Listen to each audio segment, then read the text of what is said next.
Thank you, Chair.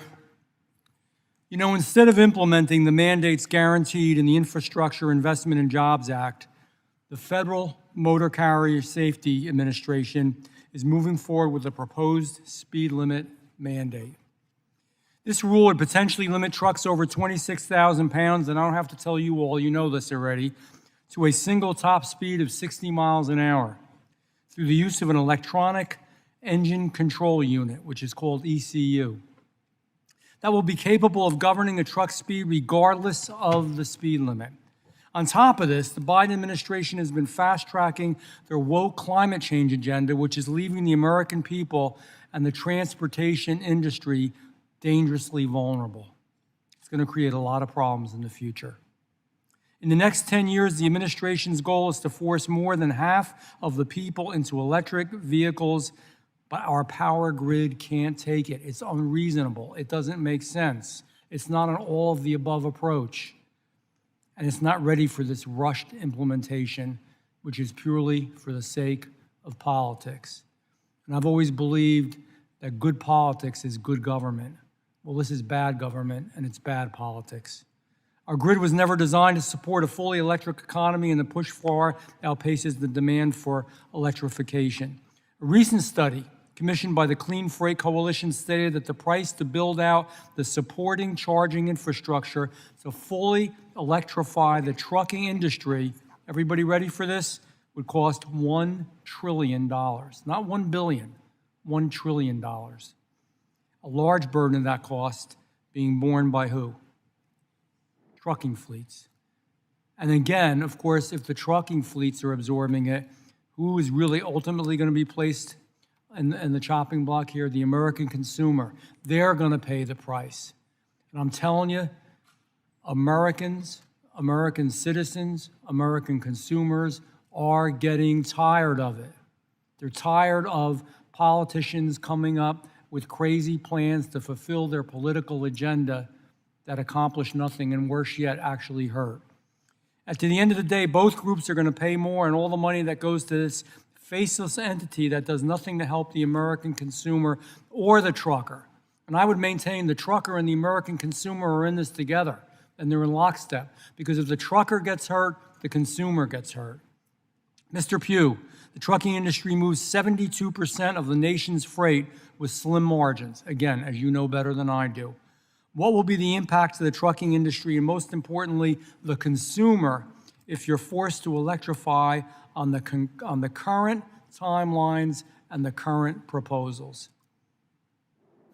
Yes, thank you. And if I may, the American trucker is getting a little tired of it too, just like the American consumer. They're tired of being the guinea pigs for all this stuff that comes out of EPA. We were the guinea pigs in 2008, we were the guinea pigs in 2011, and we're going to be the guinea pigs again. And what's happened every time we've been a guinea pig is a whole sector of our industry got wiped out because they couldn't afford this, either couldn't afford it, or once they got it, it didn't work like it was supposed to, and they couldn't afford the maintenance to maintain it and to keep these kind of trucks on the road. Truckers want clean air. We all want clean air and clean water.